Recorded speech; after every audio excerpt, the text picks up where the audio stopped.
두 나그네 오유권. 황혼이 내리는 외딴 산길을 두 나그네가 걸어가고 있었다. 신장로를 가운데 두고 한 사나이는 길 이편으로, 다른 한 사나이는 그보다 연한 발 뒤서 길 저편으로 제가끔 멀찌감치 떨어져 걷고 있는 것으로 보아 그들은 분명 한 곳에서 나서서 한 곳으로 가는 동행들은 아닌 듯 했다.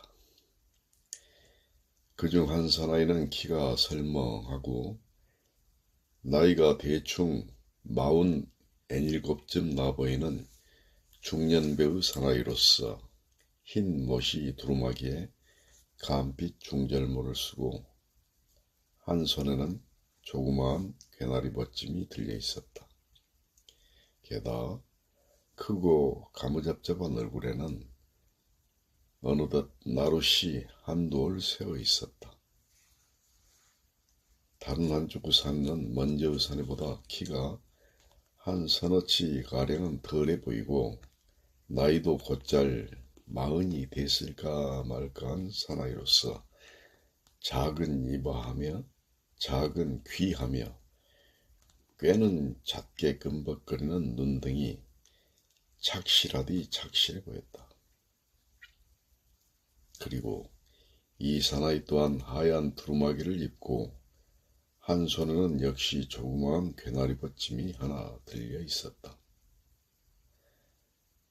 두 사내는 모두 집을 나선 지가 오랜 듯 두루마기며 옷섭 등이 몹시 구겨져 있었다. 그리고 오늘 또 먼 길을 걸어왔음인지 피곤한 발치들로 걷고 있었다. 이윽고 두 사내가 후미진 커브를 돌아 조그마한 영기슭에 이르렀다. 연한 발 뒤서 저편 길을 걷고 있던 젊은 사내가 선역을 얼핏 돌아보고 나서 곧 땅거미 지겠군 하고 혼잣말처럼 내까리며 걸음을 빨리 하는 가자 이내 신장로를 건너서 이쪽 사내의 뒤를 가까이 따라서며 장형 어디까지 가시오? 하고 물었다.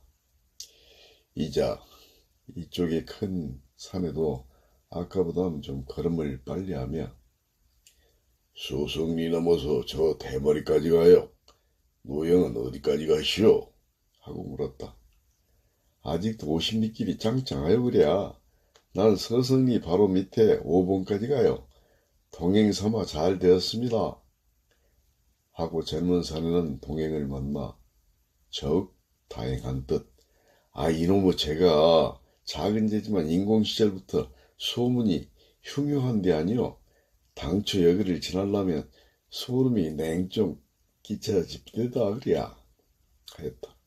그러나 키 큰 사내는 예사 지금이야 뭐 상관이 간디라오 하고는 한데 노영은 오늘 어디서 나서 쏘시오 하고 물었다.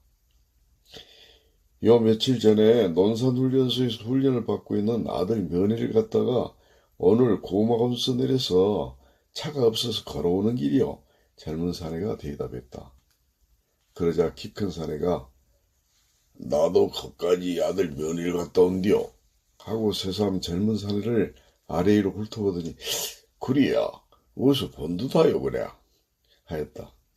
이자 젊은 사내도 어디선가 본 듯하다는 기억을 더듬으며 그러고 보니 저도 어디선지 본 듯하여 그랴 하며 키 큰 사내를 또 한 번 바라보았다. 그런 두 사나이는 험한 밤길을 앞두고 이제 저기들 안심스러웠다. 그리고 삽시에 먼 길을 함께 온 구면은 나그네와도 같은 우정이 끓어오름을 일으키며 이내 또 젊은 사내가 집이 아들은 몇 부대에 가 있습니까? 하고 물었다. 키 큰 사내가 말 대신 잠시 두루마기를 젖히고 부대의 이름이 적힌 편지 봉투를 꺼내 보였다.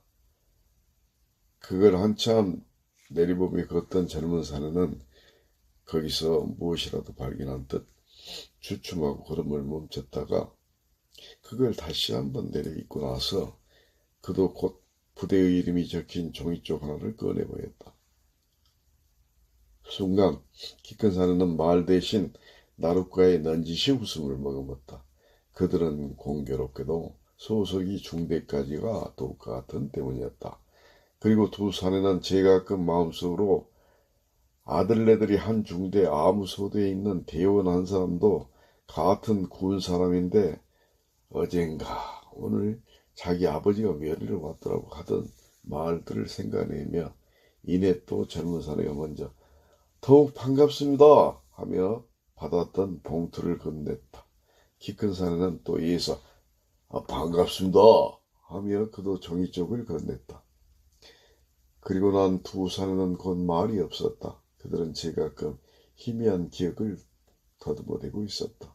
문득 키 큰 사내가 옳지 가던 그 이튿날 장떡거리 팥죽집에선가 본 듯하다 속으로 부르짖었다.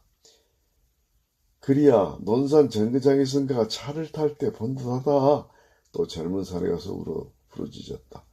그런 두 사나이들은 자기네 아들들이 한 중대 안에 있는 것과 같이 이제 자기네들은 한 마을에서 사는 이웃 사촌과도 같은 우정이 절로 솟구쳐오름을 느끼면서 영을 내리기 시작했다. 어느덧 해가 지고 어둑어둑 땅감이 깃들기 시작했다. 8월 보름달이 넌지시 고개를 들고 소나무 잎 사이로 비치었다. 그리고 저편 영 아래 주막집에서는 희미한 호롱불이 깜박거리고 있었다.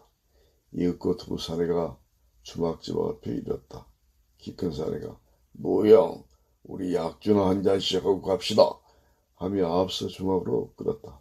젊은 사내가 잠자코 그 뒤를 따라 들어갔다.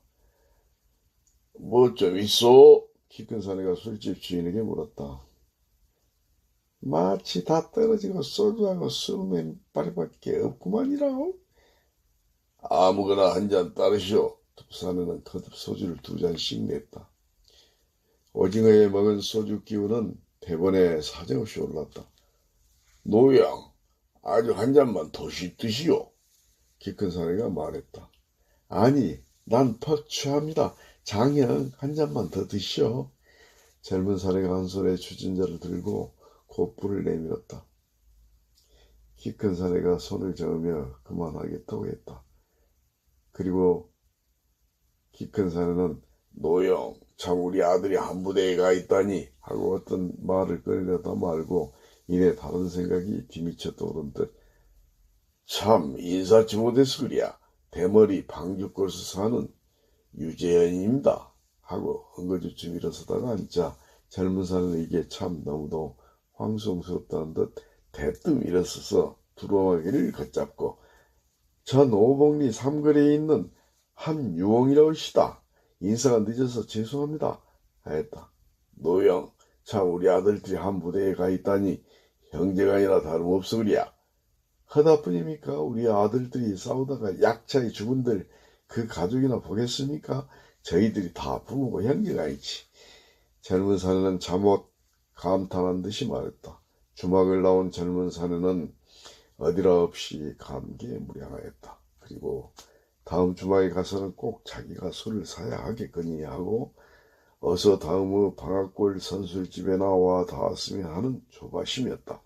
그렇지 않고는 마음이 시원해질 것 같지가 않았다. 두루마기 속으로 손을 넣어 남은 여의를 재어보았다. 꼭 150판이 남아있는 것이었다.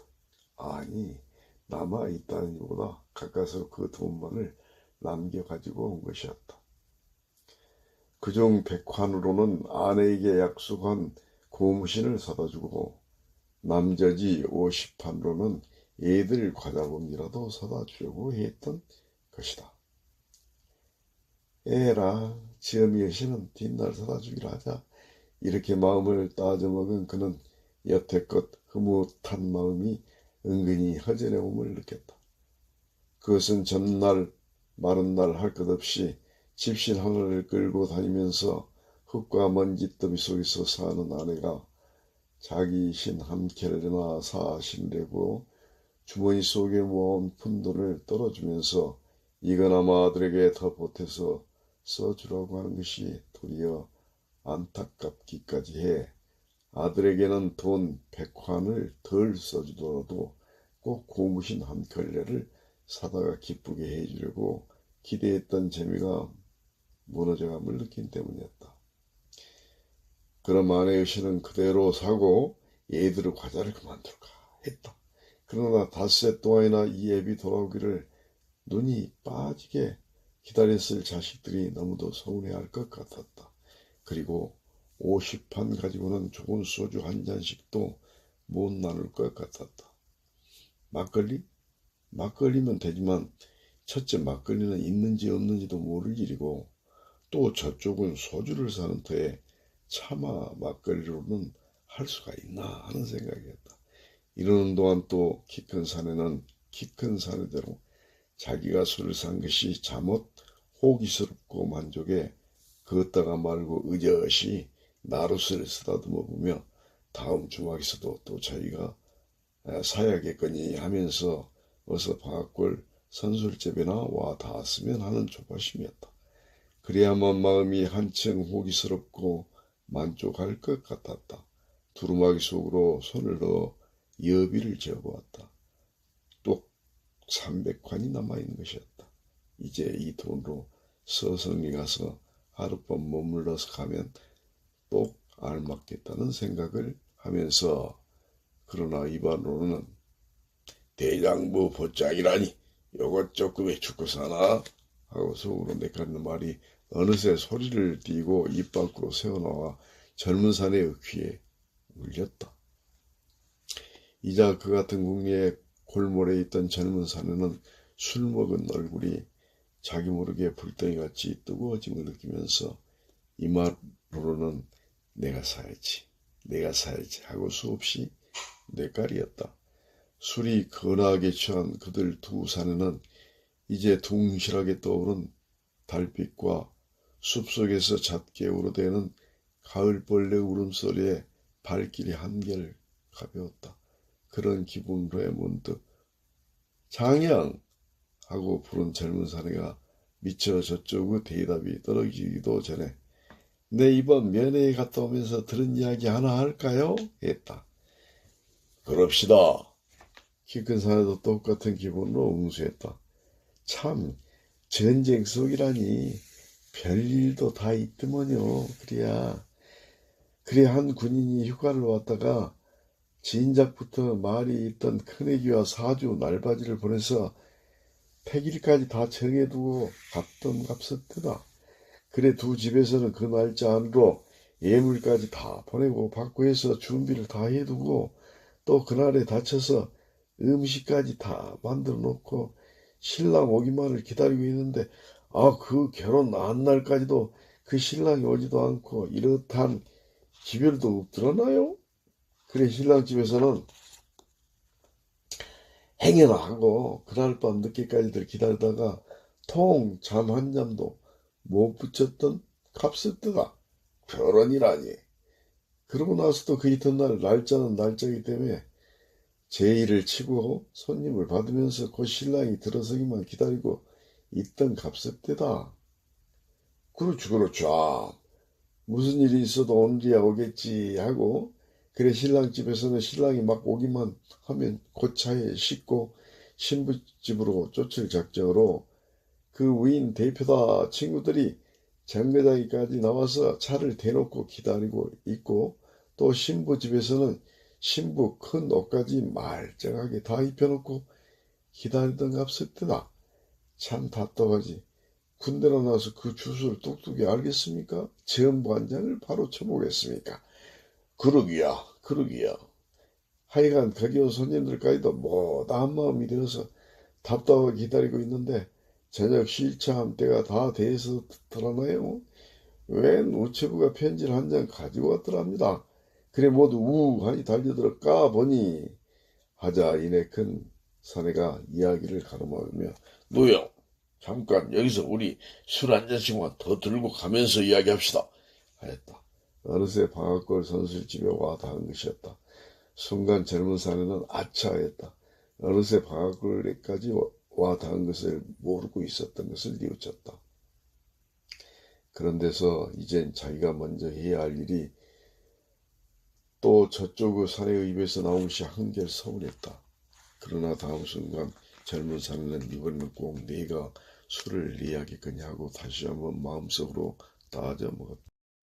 키 큰 사내는 이번 또한 자기가 먼저 청하면서 들어선 것부터가 잠옷 호기스럽다는 생각에 젖어들면서 대뜸 주인, 여기 빨리 술 한 잔씩만 줘 하였다. 젊은 여인이 나와서 술을 떠났다. 두 사나이는 여기서도 소주를 2코프씩 먹었다. 바야흐로 얼굴이 활활 타오르는 듯했다.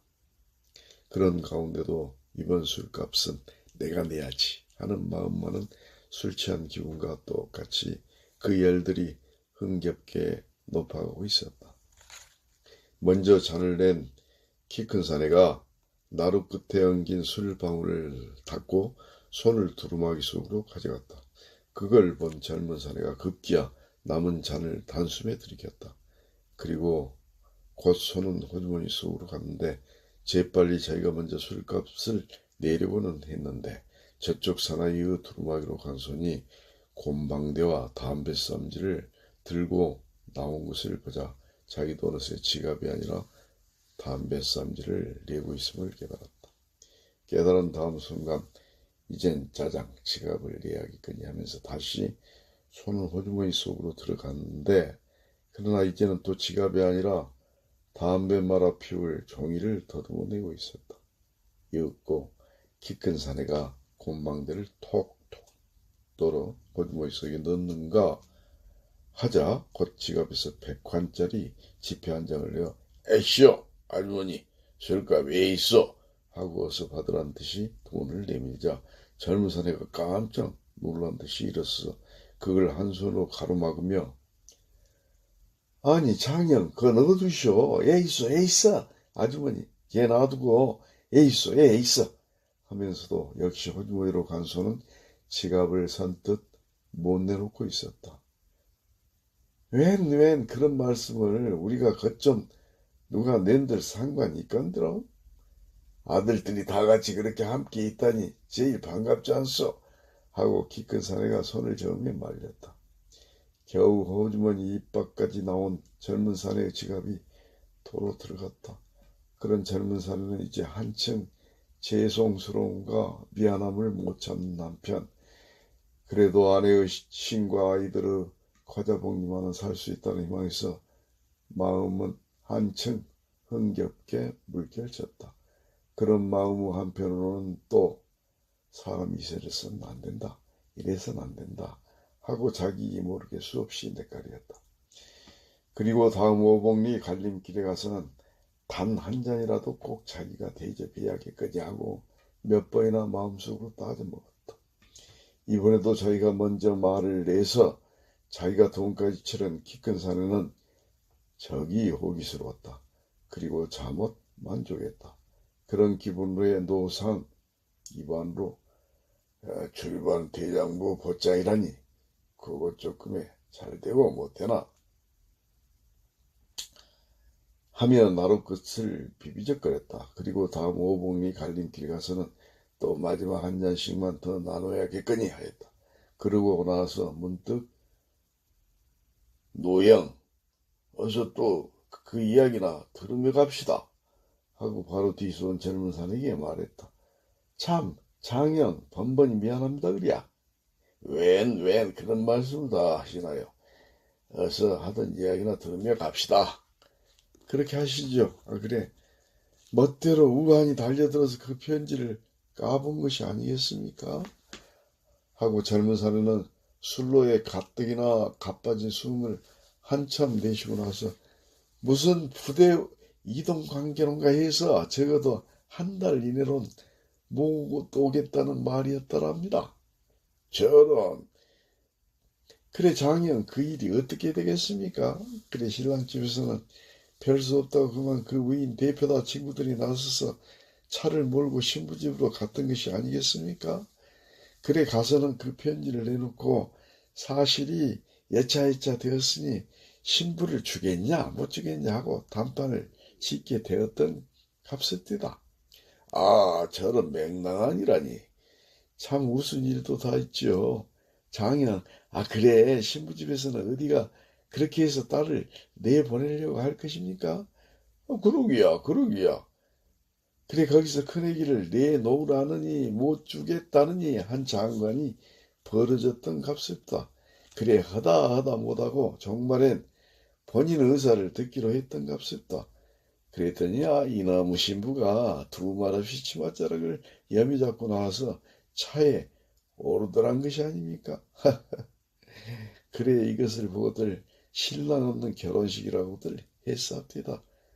참 노영 이야기가 나왔으니 말입니다만 나도 실은 이들이 장가든지 꼭 사흘 만에 수집영장을 받고 나갔습니다. 그래 항상 어린 자부를 보기가 안타깝고 해서 이번에 같이 데리고 갔다. 자부는 개서 한 며칠 더 쉬어오라고 부대 근처 어느 장교집에다 두고 오는 길입니다. 하고 거듭 혼잣말처럼 그것도 남달리 독자로 나서 하며 긴 한숨을 내쉬면서 새삼스레 나룻을 매만져 보았다. 마치 나룻이 어느덧 이렇게 새기 시작한 것도 그 애와들 하늘 때문이란 듯. 글쎄요, 모두가 시국 탓이다 그래야. 젊은 사내는 혼잣말처럼 중얼댔다. 그런 두 사나이는 여태껏 술 취한 기분과는 달리 이제 정신이 한결 뚜렷해지면서 제가 가끔 어떤 깊은 생각들에 잠기면서 걷고 있었다. 그리고 마음 한편으로는 마지막 갈림길에 가서는 꼭 술 한 잔씩만 더 나누어야겠거니 하는 생각들이었다. 이윽골 갈림길에 와 닿았다. 이자 주막을 저만치 앞두고 젊은 사내가 재빠르게 장형 우리 여기서 마저 술 한 잔씩만 더 하고 갈립시다 하고 키 큰 사내가 앞을 질러서 주막으로 들었다. 술값도 이렇게 빨리 서둘러서 저희가 치러야겠거니 하면서 그럽시다. 키 큰 사내가 나직이 대답하고 그 뒤를 따라 들어갔다. 진 술 있어? 젊은 사내가 말했다. 소주와 막걸리가 있어. 키 큰 사내 또래의 술집 주인이 대답했다. 이제 젊은 사내는 주인 막걸리 한 잔씩만 부! 하고 곧 입 밖에까지 내리다가 도로 삼키고 키 큰 사내 쪽을 보며 장형 어느 술 드시겠습니까? 막걸리도 있고 소주도 있다니 하고 마치 저쪽 구미에라도 맞춰서 살리는 듯이 물었다. 기왕이면 소주로 합시다 그랴 하고 키 큰 사내는 여기 소주 한 컵씩만 부 하고 술집 주인께 고프를 내밀었다. 그러자 젊은 사내는 어차피 이럴 바에야 아예 자기가 먼저 소주를 부라고 할 건데 하면서 그럼 주인의 소주 한 잔씩만 부 하였다. 그러나 이제 술들이 웬만큼 돼 있으니 소주를 들어도 한 잔씩만 들면 남자지로 아내의 공심만은 살 수 있으라는 희망이 그대로 물결쳤다. 키 큰 사내가 잔을 냈다. 한 잔만 더 드시오. 젊은 사내가 자기에게 따른 잔을 마시지 않고 그걸 내어 꺼냈다. 아니, 퍽 취하여. 아직도 좀 더 가야겠는데 어서 노영이나 드시오. 키 큰 사내는 손과 함께 고개를 저었다. 그러자 젊은 사내는 마침 잘 됐다는 듯이 곧 자기 잔을 비우고 빨리 술값을 치르고 잔을 급하게 들이키는데 어느새 키 큰 사내의 두루마기로 간 손이 이제는 담배 썸지가 아니라 곧 지갑을 내고 있는 것을 보고 기울이던 잔을 멈칫하고 손을 호주머니로 가져가며 장형 웬 거기 넣어두시오. 애 있습니다. 애 있어. 그리고 주인에게 주인 걔 놔두고 애 있어 하며 다른 한 손으로 키 큰 사내의 소매깃을 잡아 말렸다. 그러나 젊은 사내의 호주머니로 간 손이 역시 돈을 선뜻 못 내고 있을 때 키 큰 사내가 건네는 돈은 어느새 술집 주인의 손으로 건너가고 말았다. 웬 장형 거기 넣어두시라도 번번 이래서야 거기 넣어두시라도 하고 잡았던 손을 푸석 내렸다. 스름 돈을 받고 난 키 큰 사내가, 아, 노영, 그좀 누가 낸들 상관 있겠소. 우리 아들네들이 한 부대에 가 있다니 형제간이나 다름없으리야.